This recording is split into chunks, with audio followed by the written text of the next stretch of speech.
शांति।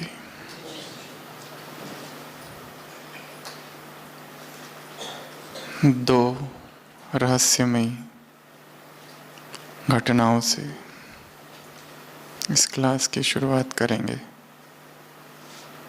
पहली घटना medical field की तरफ से है। 1994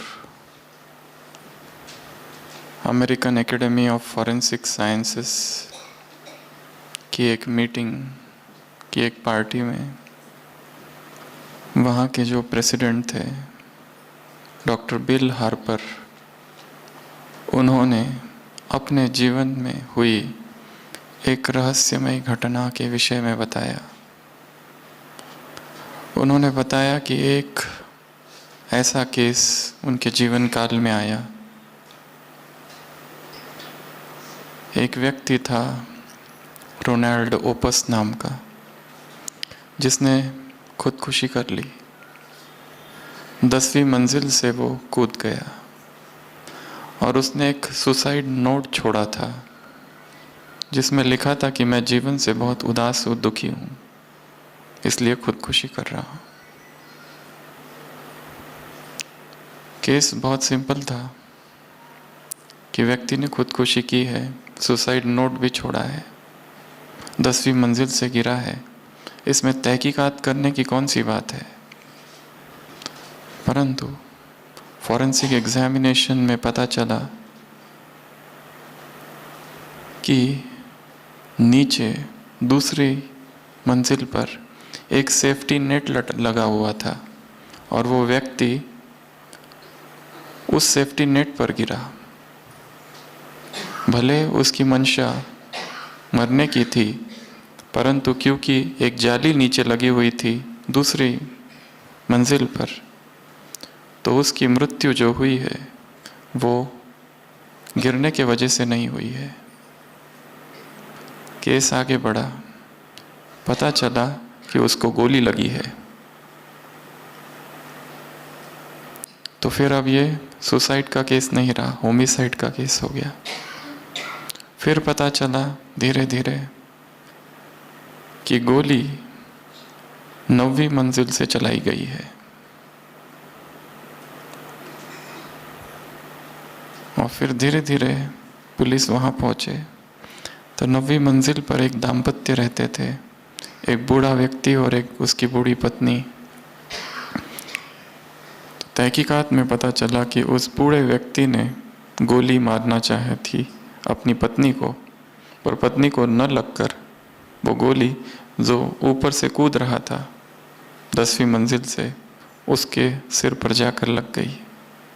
चाहे कारण कुछ भी हो, यदि वो अपनी पत्नी को भी मारना चाहता था परंतु गलती से, भूल से गोली किसी और को लगती है तो भी अपराध तो है।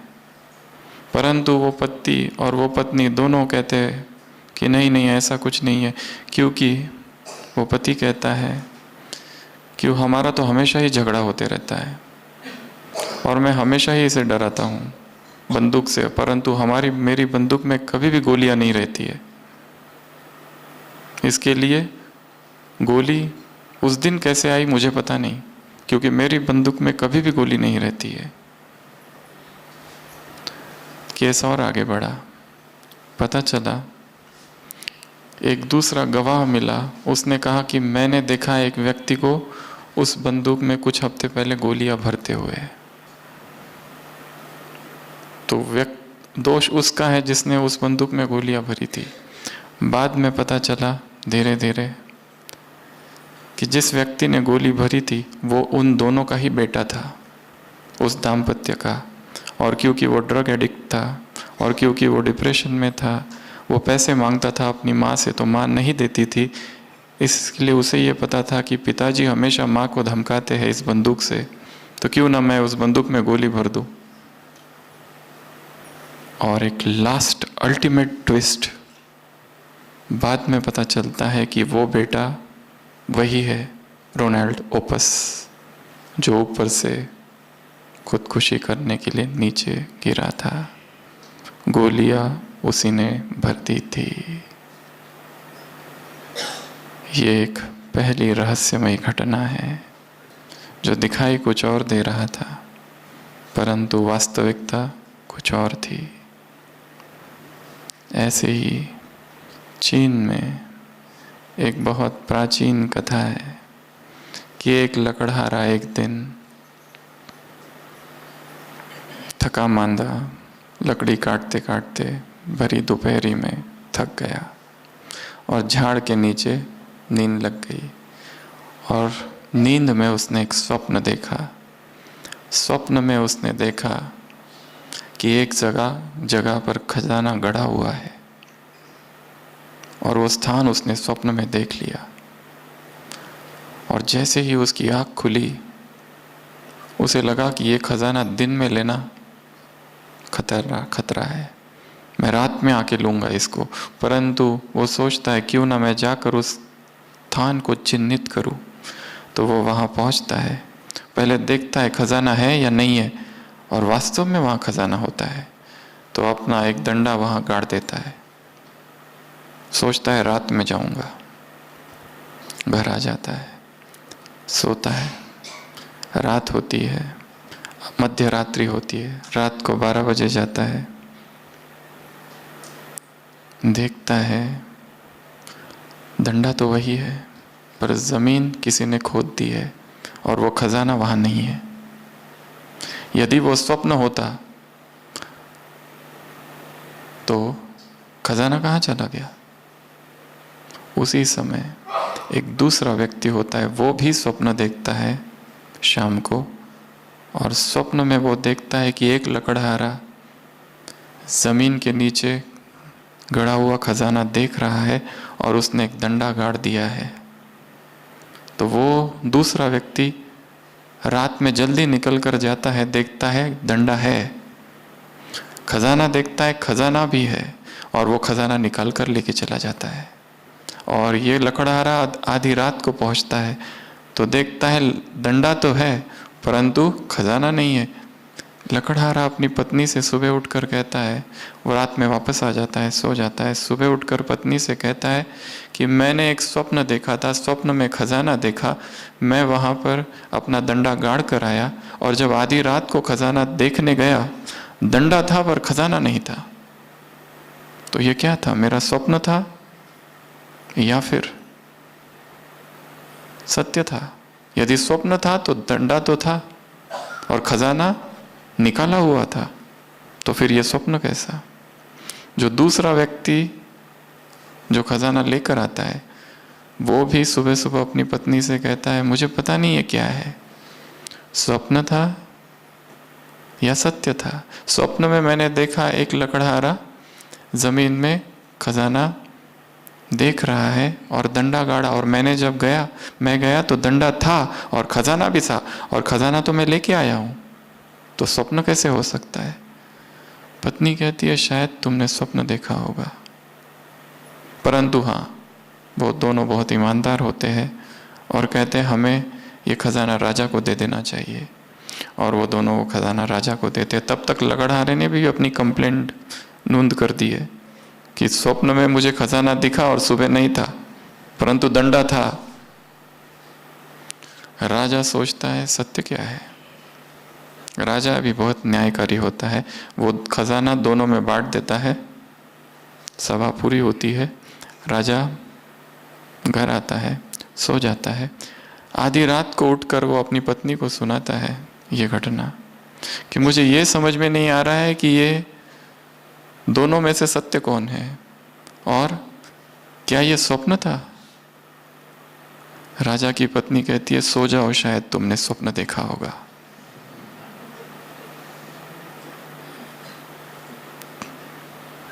अब तक पता नहीं ये स्वप्न था या सत्य था।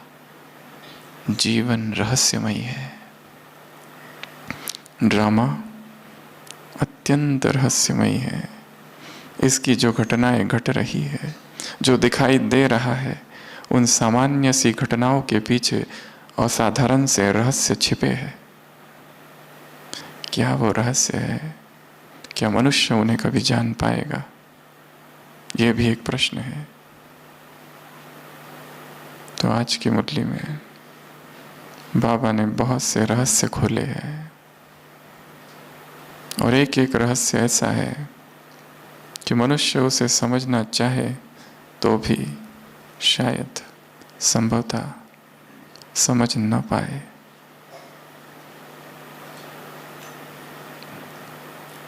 बाबा ने ही मुरली में कहा है एक जगह, टॉप की स्थिति, ऊपर से जब देखते हो तो सब कुछ समझ में आता है नीचे क्या है, और भगवान इस संसार में सबसे ऊंचा बैठा हुआ है। इसके लिए वो जो ऊपर से देखता है और ऊपर से जो बताता है, शायद नीचे बैठे हुए सामान्य मनुष्य उन बातों को न समझ पाएगा। एक जगह बाबा ने यह भी कहा, जब तक दो व्यक्ति, दो चेतनाएं आपस में नहीं मिलती, एक के द्वारा भेजा हुआ संदेश, एक के द्वारा ट्रांसमिट किया हुआ, प्रक्षेपित किया हुआ प्रेम या भावना दूसरे को नहीं मिलती, टेलीपैथी नहीं हो सकती। तो भगवान तो इतना ऊंचा है, हम यहाँ हैं, और वो अपनी बातें यहाँ बैठकर सुना रहा है। क्या हम उन बातों को समझ पाएंगे? आज की मुरली ओम शांति भवन में चली थी। आज हम इसका वीडियो देख रहे थे। 1 घंटा 40 मिनट पूरी मुरली है। अव्यक्त बाप दादा ने इस मुरली को चलाया ओम शांति भवन में 30 तारीख को, जुलाई मास 1983। कैसा वातावरण बन गया था। उस वीडियो में एक एक के चेहरे दिख रहे हैं, और फिर कैसे बाबा ने दादियों को स्टेज पर बुलाया, और कैसे कोई कोई दादी नीचे बैठ रही थी और बाबा उनकी सीट एडजस्ट कर रहे थे, आप यहाँ बैठो, आप वहाँ बैठो। और फिर देखते देखते एक चंद्रमा सा बन गया, और फिर बाबा ने महावाक्य उच्चारण किए थे, माला बन गई। और फिर कैसे भाइयों को बुलाया। वो दृश्य हम जब देख रहे थे तो सोच रहे थे कि भगवान का आना, और कैसा पिन ड्रॉप साइलेंस, और यज्ञ में हुई इतनी बड़ी घटना, भगवान क्या भूलेगा। सभी के मन में उत्कंठा, और फिर बाबा के महावाक्य। तो इस मुरली में बहुत सारे रहस्य बाबा ने बताए हैं। हम इससे ऐसे 16 रहस्य निकालेंगे। इस मुरली से 16 रहस्य। इस मुरली से परिवर्तन के पर्दे को खोलने के 16 रहस्य।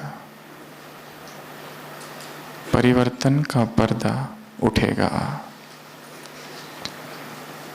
ड्रामा के 16 राज कहो, या उस समय जो घटना हुई उसके 16 राज कहो, या भगवान के महावाक्यों के 16 राज, या अव्यक्त पार्ट में जो अव्यक्त घटना घटी, उसको समझाने के बाबा के 16 तरीके। सबसे पहला राज है, एक एक राज एक एक शब्दों में हम देखेंगे। ऐसे 16 शब्द मुरली से। सबसे पहला राज है अटल राज्य अधिकारी बनने का राज। आज बाप दादा किसको देख रहे हैं? क्या कहा? किसको देख रहे हैं? सभी ने मुरली सुनी है ना? अटल राज्य अधिकारी बनने का पहला राज है।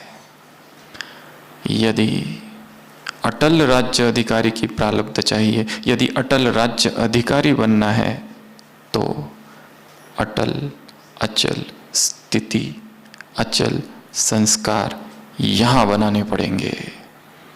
ये सबसे पहला राज है।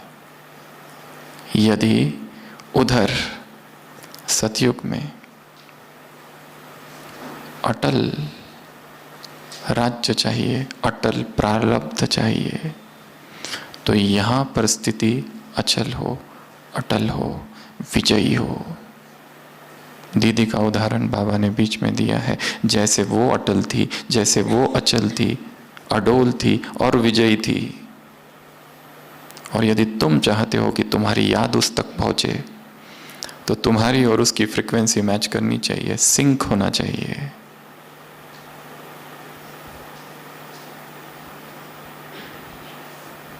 तो स्थिति को अटल बनाना है, अडोल बनाना है, विजयी बनाना है। और जो बार बार हार खाते रहते हैं, और जो बार बार दिल शिकस्त होते रहते हैं, और जो बार बार अप्रसन्न होते रहते हैं, और जो बार स्वराज्य अधिकारी नहीं है, आज के वरदान से देह खींचेगा, देह के पदार्थ, देह के संबंध हलचल में लाएंगे। अटल स्थिति को बनाना है, अडोल स्थिति को बनाना है। आगे वो नहीं जो लंबा समय से है, आगे वो नहीं जिनकी उम्र बड़ी है, आगे वो है जिनकी स्थिति आगे है।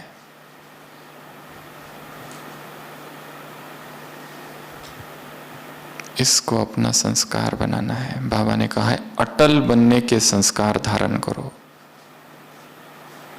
मनोविज्ञान कहता है संस्कार बनाने के लिए 21 दिन चाहिए। धर्म कहता है जीवन शैली बनाने के लिए 90 दिन चाहिए।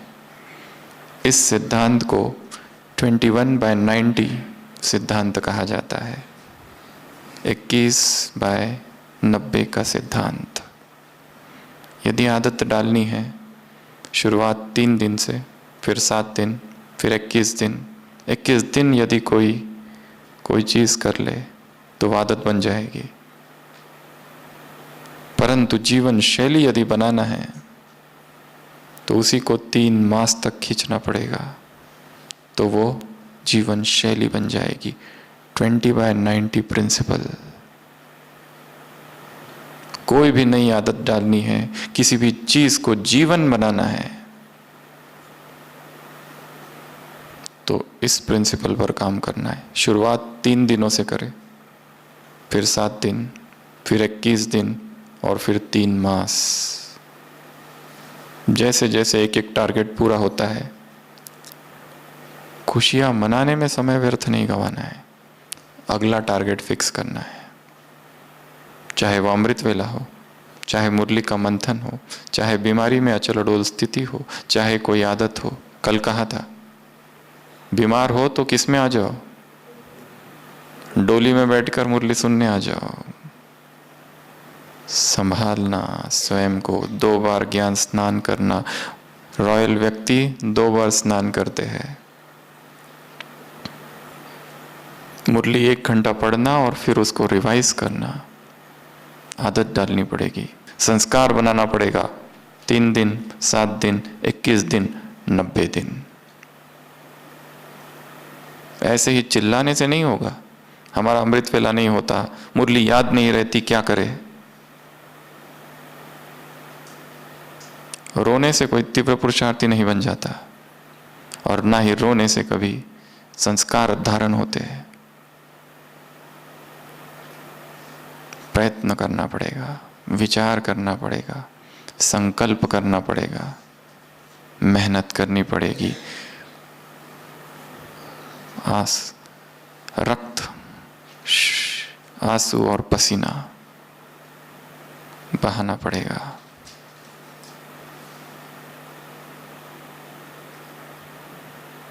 प्रयत्न के तो सबसे पहला राज इस मुरली में बाबा ने सुनाया। कौन सा? अटल राज्य अधिकारी बनने का राज। कैसे बनेंगे? अटल संस्कार धारण करके। ये पहला पुरुषार्थ है, the first and the last freedom. J Krishnamurti ने कभी एक किताब लिखी है, the first and the last freedom. शायद यही वो प्रथम और अंतिम मुक्ति, स्वयं को विकारी संस्कारों से मुक्त करना। दूसरा राज आज की मुरली से शब्द है टॉप। टॉप शब्द का राज, पहला था अटल शब्द का राज, दूसरा है ऊंचा। टॉप शब्द का राज,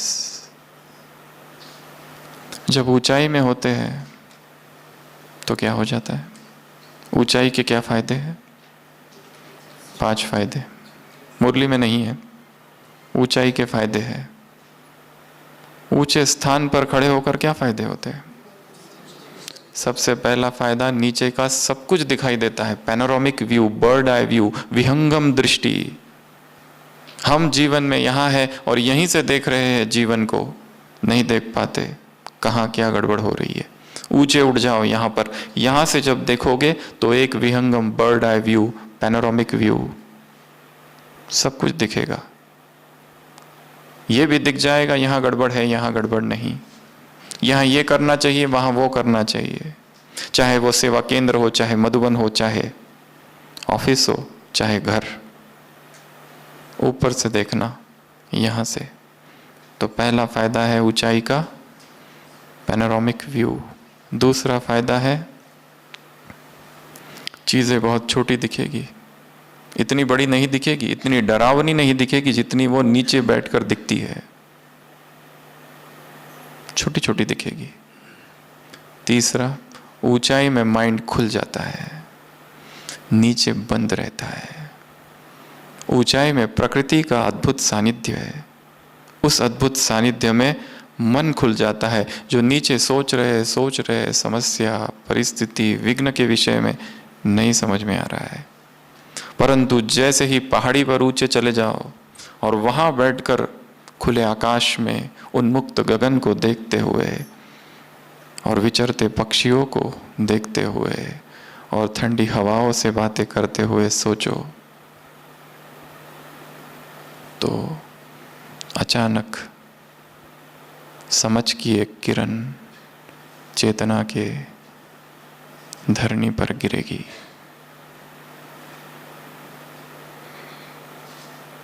चौथा फायदा, भीड़ बहुत कम है। नीचे बहुत भीड़ है, ऊपर भीड़ कम है। और पांचवा फायदा, नीचे की चीजें, नीचे की आवाजें, हलचल पहुंचेगी नहीं ऊपर। नीचे से कोई कुछ भी फेंकता रहे, पत्थर, कंकड़, कीचड़, जीतता कौन है यदि हम ऊपर हैं और शत्रु नीचे है? नीचे से आक्रमण करना और ऊपर से आक्रमण करना, कहां से आक्रमण करना आसान है? ऊपर से। ऊंचाई के फायदे हैं, 6 प्रकार की ऊंचाई बाबा ने गिनाई। ऊंची स्थिति, ऊंचा स्थान, ऊंचा पॉइंट, ऊंचा ज्ञान, नॉलेज, ऊंचे ते ऊंचे बाप की याद और ऊंची सेवा। इन 6 चीजों के स्मृति स्वरूप संपूर्ण कल्प में, ये चित्र के हिसाब से या युग के हिसाब से, चक्र में सबसे टॉप में, युगों में सबसे छोटा पॉइंट संगम है। इस पॉइंट पर बैठ जाओ, इस टॉप के स्थान पर बैठ जाओ और साक्षी दृष्टा होकर संपूर्ण दृश्य को देखो। तो अटल रहेंगे, तो अचल रहेंगे, तो हलचल में नहीं आएंगे। तलहेटी में आ गए कि हलचल, ऊपर अचल।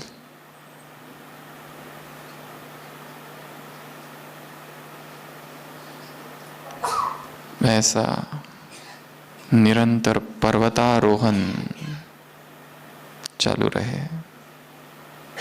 मनुष्य को हमेशा ऊंचाई की खींच रही है, इसलिए तो वो ऊंचाई पर जाना चाहता है, उन दुर्गम स्थानों पर पहुंचना चाहता है, चोटी पर पहुंचना चाहता है, टापुओं पर पहुंचना चाहता है जो ऊंचे है, क्योंकि ऊंचाई ने हमेशा उसे खींचा है। चांद पर जाना चाहता है, मून पर जाकर घर बनाना चाहता है। ऊंचाई का आकर्षण है, शायद वो ऊंची स्थिति का प्रतिबिंब है जिसे वो नहीं जानता और स्थूल में खोजता है।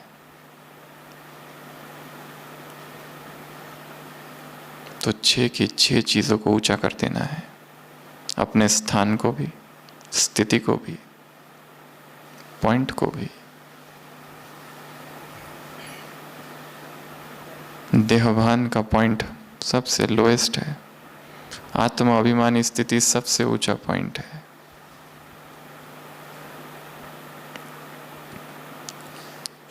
ज्ञान, योग, सेवा, ये सभी ऊंचे पॉइंट्स है।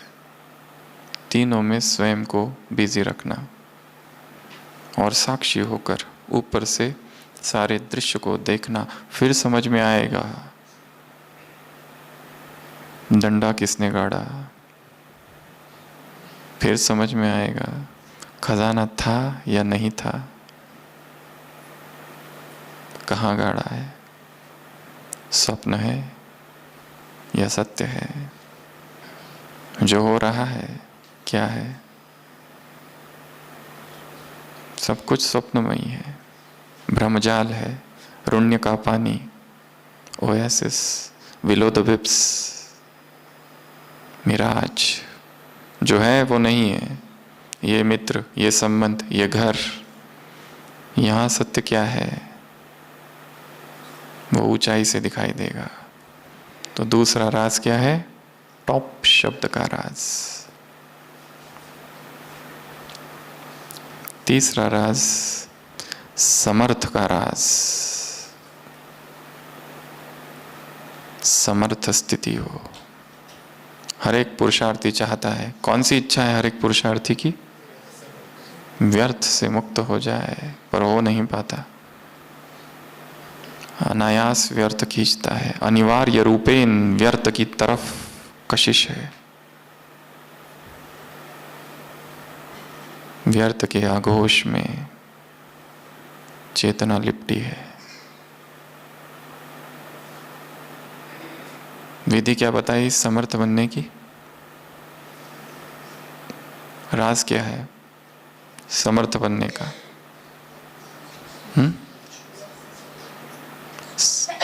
ट्रस्टियों को डायरेक्शन है कौन सा? समर्थ सोचने का। विधि क्या बताई?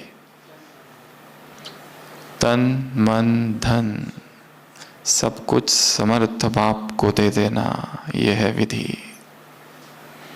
शक्तिशाली बनने की विधि है समर्पण। तन तेरा, जब तन उसको दे दिया तो वो भोग और विलास के लिए नहीं। मन तेरा, 1-2 दिन मन दे दिया फिर मेरा कर दिया, ऐसा तो नहीं ना? भगवान ने प्रश्न पूछा है। धन भी तेरा, किसी खजाने पर, हमारा स्थूल खजाने पर हम अपना डंडा लकड़ी गाड़ कर नहीं आएंगे, क्योंकि जो खजाना है वो सब उसका है और उसी की सेवा अर्थ लगे। नहीं तो सुबह उठकर पश्चाताप होगा कि गए तो थे पर खजाना था नहीं, अब पता नहीं ये स्वप्न था या सत्य था। समर्पण ट्रस्टियों को डायरेक्शन है, निर्देश है, भगवान का आदेश है। क्या आदेश दिया है भगवान ने?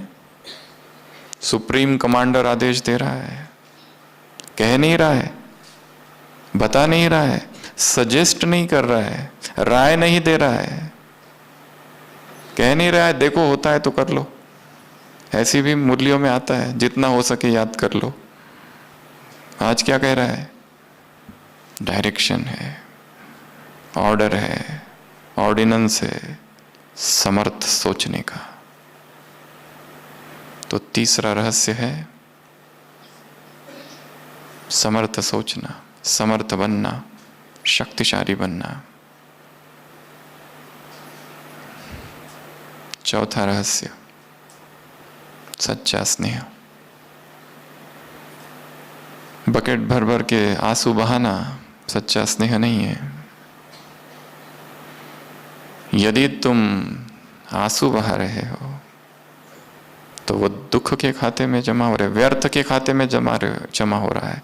यदि 1% भी दुख के आंसू बहा रहे हो तो दुखधाम को पार कर चुके हो। हाँ, यदि वो स्नेह के मोती है, आंसू नहीं कहा उसे को बाबा ने, क्या कहा? मोती, तो वो जाकर दीदी की माला में मन का बनेगा। परंतु यदि क्या क्यों के संकल्प ला रहे हो तो कहां जमा हो रहा है? व्यर्थ के खाते में। प्रेम नहीं है, व्यर्थ है।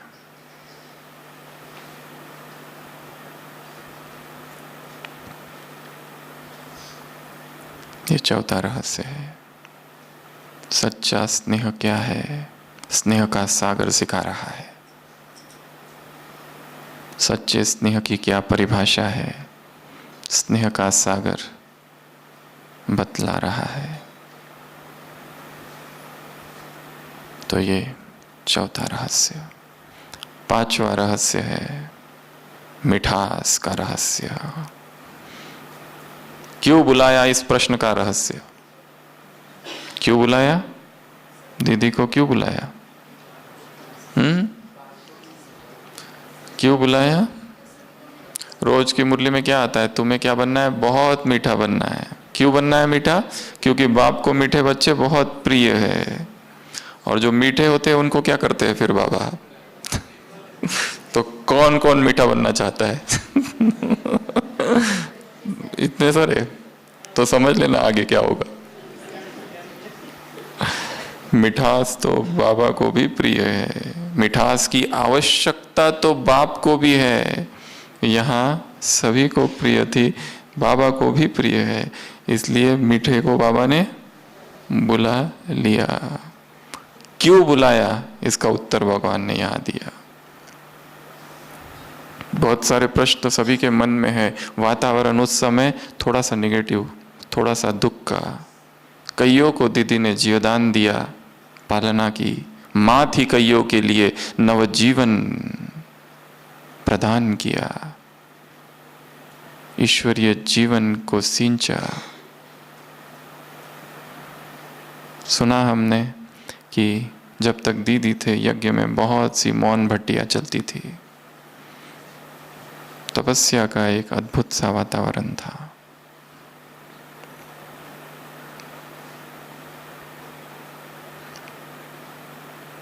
तो इसलिए क्यों बुलाया का रहस्य क्या है? मिठास।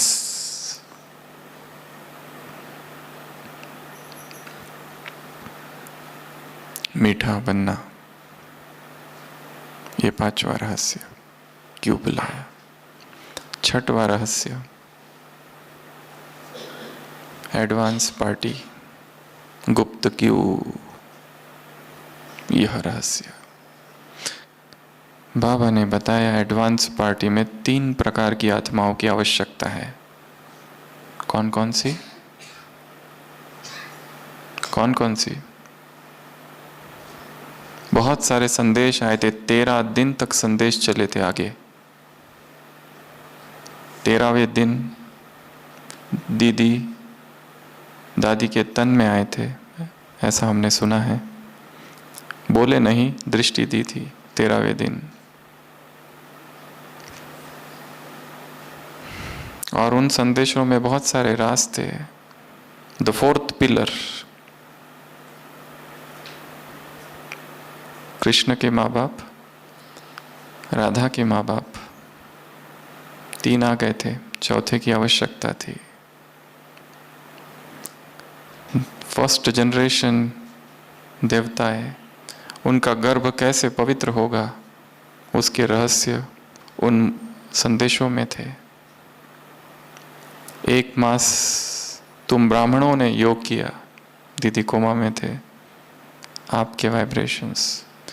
दूसरा, उस आत्मा की अपनी तपस्या के वाइब्रेशन। और तीसरा, डायरेक्ट बाबा के वाइब्रेशंस। इन 3 चीज़ों से वो गर्भ पावन होगा। किसका? देवी देवताओं के, फर्स्ट जनरेशन देवी देवताओं के माँ बाप का, माँ का। पतित शरीर का गर्भ पावन कैसे होगा, उसके रहस्य कुछ उसमें थे। तो एडवांस पार्टी के लिए 3 प्रकार की आत्माएं चाहिए। कौन कौन सी?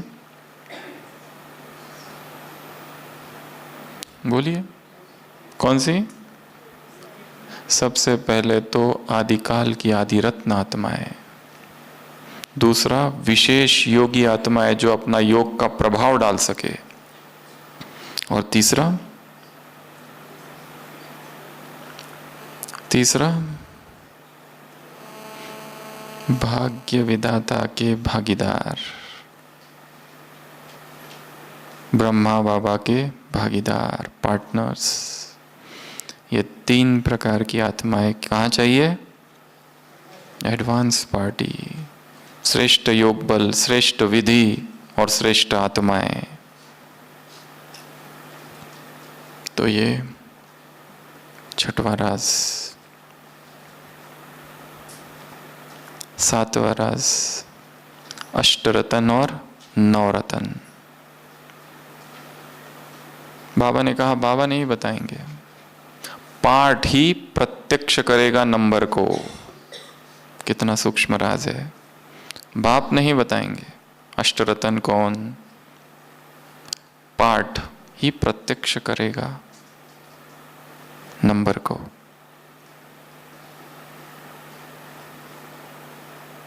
तो ये था 8वां राज। 9वां राज, एक प्रश्न। 9वां राज है एक प्रश्न। बताया क्यों नहीं?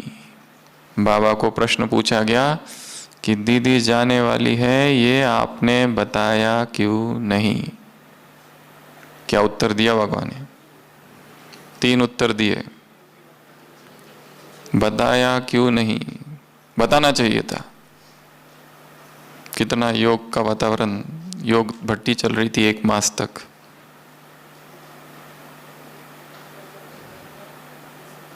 बताया क्यों नहीं? उत्तर, पहला उत्तर, दीदी के योगी बन गए होते अगर बताया होता। दूसरा उत्तर, विचित्र ड्रामा का चित्र खींचा नहीं जाता। कितना सुंदर भाषा है और शब्द है। विचित्र ड्रामा का चित्र खींचा नहीं जाता। पहले से चित्र नहीं खींचा जा सकता है और बता दो कि ये होने वाला है। तीसरा उत्तर,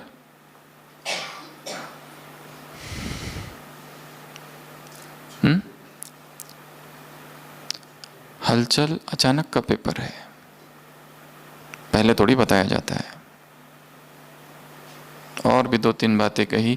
इस आत्मा का पाठ सबसे न्यारा था, प्यारा था, अब तक जितनी आत्माएं गई उनसे। तो 9वां राज है बताया क्यों नहीं का उत्तर बाबा ने दिया।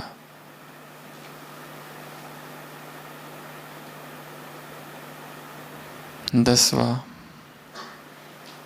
दादियों का मधुबन में आना, राज है इसके पीछे। महान आत्माओं का मधुबन में आना, राज है इसके पीछे। क्या राज है?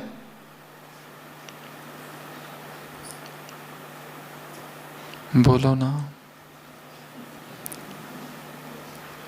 कुछ तो बोलो।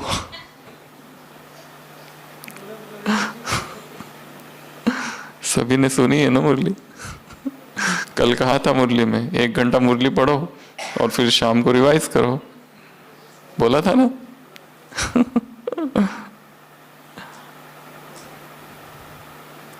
महान आत्माओं का यहां आना क्यों?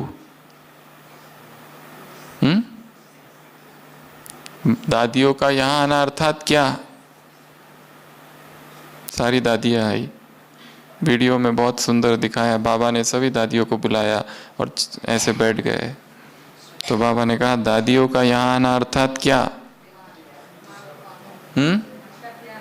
क्या? सारे विश्व में स्नेह की लहर, सारे विश्व में स्नेह की खुशबू और सारे विश्व में स्नेह की किरण फैलाना। जहां महान आत्माएं आ जाती है, अपने आप विश्व में कुछ कुछ होने लगता है। चला कल्प तरुंचे आरव चेतना चिंता मणिन से गाव बोलती जे अर्णव पीयूषाचे। महान आत्माएं जहां आ जाती है, वो एक कल्पतरु नहीं, जैसे एक एक जंगल है कल्पतरु का, एक चिंतामणि नहीं, गांव है चिंतामणि का। जो जो महान आत्मा बोलती है वो क्या है? पीयूष, अमृत है। तो दादियों का यहाँ आना अर्थात सारे विश्व में स्नेह की खुशबू, लहर और किरणें फैलाना, ये राज है। 10वां राज। 11वां राज, न भगवान का दोष न ही भगवती का दोष। न भगवान कुछ कर सकता है और ना ही भगवती। क्योंकि दीदी जब यहां से गए थे चलते फिरते, एक दिन अचानक बाथरूम में शायद चक्कर आ गया था, चेकअप के लिए गए थे और वहां जाकर पता चला ट्यूमर है। Bombay hospital, doctor SN Bhagwati. उस समय की ज्ञानामृत मैगजीन में लिखा है वो ट्यूमर शायद बिनाइन था, मैलिग्नेंट नहीं था। 2 प्रकार के ट्यूमर होते हैं, क्रूर और अक्रूर। एक होता है कैंसर, एक होता है non cancerous. Medical history detail पता नहीं, परंतु एक डॉक्टर जो बॉम्बे हॉस्पिटल में काम करते थे पहले, उनका कहना है कि एक बार वो हॉस्पिटल में थे तो एक डॉक्टर ने उनको देखा और कहा कि आप ब्रह्मा कुमारी से हो? उन्होंने कहा हाँ। तो उन्होंने कहा कि मेरे जो बॉस थे प्रोफेसर SN भगवती, उन्होंने आपके एक सीनियर टीचर को ऑपरेट किया था और वो जो डायग्नोसिस उसने बताया वो कुछ और था, एक ग्रेड 4 ट्यूमर, एस्ट्रोसाइटोमा मल्टीफॉर्मी। बिनाइन था, मैलिग्नेंट था, पता नहीं, पर जो भी था ऑपरेट हुआ। और ऑपरेट होने के बाद दीदी को उस डॉक्टर ने, जो कि असिस्टेंट था उनका SN भगवती, उन्होंने कहा फिर वास्कुलर कॉम्प्लिकेशंस हो गए और दीदी कोमा में चले गए। 1 मास तक कोमा में थे और फिर सुबह 30 तारीख को 6:30 बजे शरीर छोड़ दिया।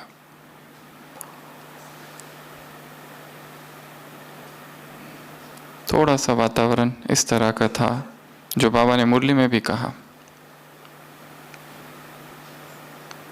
दीदी की इच्छा थी कि सूक्ष्म वतन में रहे। बाबा ने संदेशों में बताया था कि 1 मास तक बाबा ने दीदी को सूक्ष्म वतन में बहुत सारे अनुभव कराए। भगवान जो सोचता है और करता है कुछ और होता है, मनुष्य कुछ और सोचता है।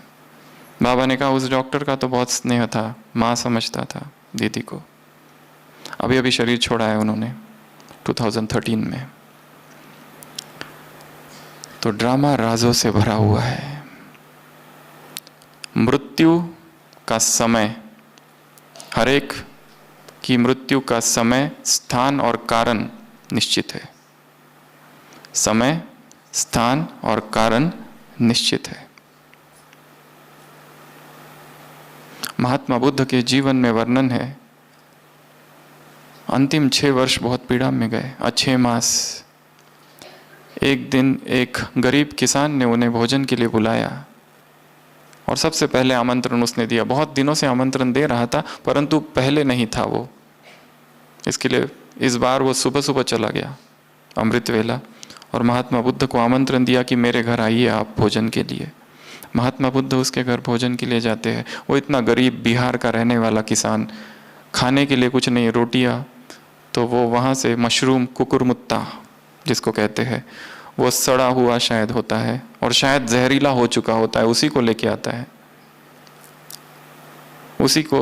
उसी की सब्जी बनाता है और वही खिलाता है। बहुत कड़वा होता है। महात्मा बुद्ध आते हैं और खाते हैं। पूछता है कैसा है? महात्मा बुद्ध कहते हैं बहुत स्वादिष्ट है, परंतु वो बहुत, क्योंकि वो मशरूम जो होते हैं जहाँ उगते हैं, पता नहीं कौन सा पानी वहाँ होगा, वो जहरीला था और बाद में तबीयत खराब हो गई।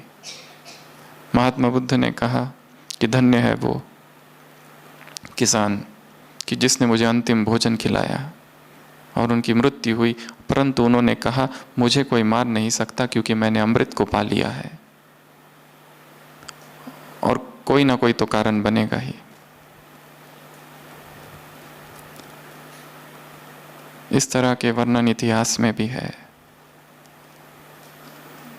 व्यक्ति सोचता है कि ये कारणीभूत है या वो कारणीभूत है। राम जी किसी न किसी को तो निमित्त बनाता है, ऐसा मेडिकल प्रोफेशन में कहते हैं। तो दोषारोपण करना, ब्लेम गेम करना, और जब भी कोई वीआईपी के साथ कुछ होता है तो ये चलता है सब जगह, चाहे अध्यात्म क्षेत्र में चाहे संसार में। मृत्यु को व्यक्ति इतनी आसानी से, सहजता से स्वीकार नहीं करता।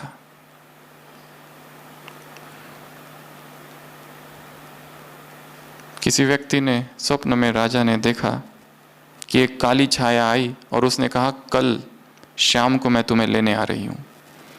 राजा सम्राट था, फटाफट मीटिंग बुलाई, अपने राज्य के गणमान्य नामचीन बड़े बड़े होशियार व्यक्तियों को बुलाया और उन सब ने, राजा ने कहा क्या किया जाए। कईयों ने बहुत सारे अलग अलग सजेशंस दिए और राजा ने कहा, एक बूढ़ा व्यक्ति था जिसने कहा इनकी बातें सुनते रहोगे तो मृत्यु आ जाएगी शाम तक, अच्छा होगा कि एक घोड़ा ले लो और भागने चालू कर दो यहाँ से, जितना दूर भाग जाओगे अच्छा है, क्योंकि मृत्यु तो शाम को आने वाली है। वो काली छाया, क्या भरोसा जल्दी आ गई, तुम एक सबसे तेज चलने वाला घोड़ा ले लो और भागना चालू करो।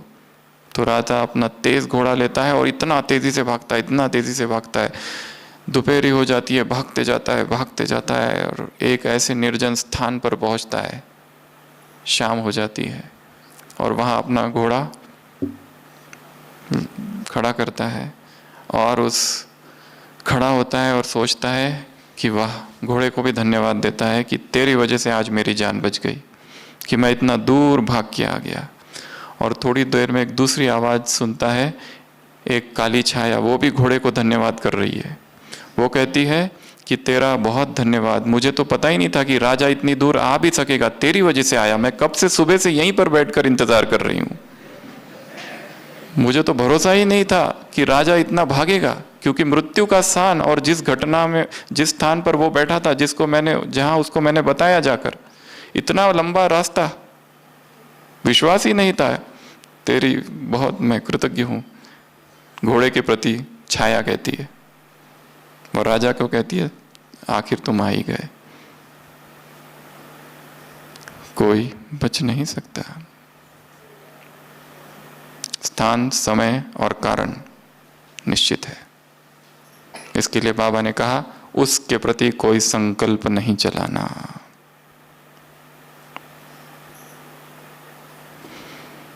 ग्यारह बरस, 12 बरस। और एक चीज है, एक डॉक्टर के केबिन से एक पेशेंट बाहर निकलते निकलते पूछता है, डॉक्टर मुझे मरने से बहुत डर लगता है, मुझे बताओ मृत्यु के उस ओर क्या है। डॉक्टर कहता है मुझे नहीं पता। पेशेंट कहता है आप तो बहुत बड़े धार्मिक व्यक्ति हो, आपको नहीं पता। तब तक डॉक्टर अपना दरवाजा पकड़े हुए है, हैंडल, और उसके कुत्ते के भौंकने की आवाज बाहर से आती है। तो डॉक्टर दरवाजा खोलता है और कुत्ता एकदम से अंदर आता है और डॉक्टर को प्यार करने लगता है, उसी का कुत्ता होता है। तो डॉक्टर कहता है देखा, ये जो कुत्ता था इसको इस केबिन में पहली बार आ रहा है, उसे ये नहीं पता था कि दरवाजे के अंदर क्या है, परंतु उसे ये पता था कि मेरा मालिक अंदर है। इसके लिए मैं ये नहीं कह सकता कि मृत्यु के उस पार क्या है, उस दरवाजे के बाहर, परंतु मुझे ये पता है कि मृत्यु के उस पार मेरा मालिक है। My master is beyond the door of death. इसके लिए मुझे चिंता नहीं है और ना ही डर, क्योंकि मेरा मालिक वहां है। जैसा वो कुत्ता निश्चिंत है, अंदर घुस गया, पता था मालिक है, वैसे मैं भी निश्चिंत हूं। तो ये 11वां राज। 12वां राज डिवाइन यूनिटी का राज। बाबा ने कहा दादियों के लिए, दादियों में डिवाइन यूनिटी है। ये तो नहीं सोचते कि दादी अकेली हो गई दीदी के जाने के वजह से। 14 साल साथ, 14 साल सिंध, हैदराबाद, कराची में तपस्या, 19 साल आबू में यहां ब्रह्मा बाबा के साथ। 14 साल की तपस्या, 14 साल साथ में संचालन। दादी को पूछा, दादी को तुम अकेले समझते होंगे, परंतु दादी अकेली नहीं है, क्योंकि इनका आपस में अंदरूनी प्यार है, आंतरिक प्रेम, इंटरनल लव। आपस में यूनिटी है, स्नेही है, सहयोगी है। और डिवाइन यूनिटी के लिए कहा पालना देने की यूनिटी। एक मनोहर पार्टी, एक डिवाइन यूनिटी। माँ बनकर पालना देना, जैसे दीदी ने सबको माँ बनकर पालना दी। दूसरी पालना तो लेनी है बाप से, परंतु बाप की पालना लेने के भी 2 पात्र चाहिए। वो काम है डिवाइन यूनिटी का। तो डिवाइन यूनिटी का राज। 13वां राज स्वतंत्र पंछी का राज।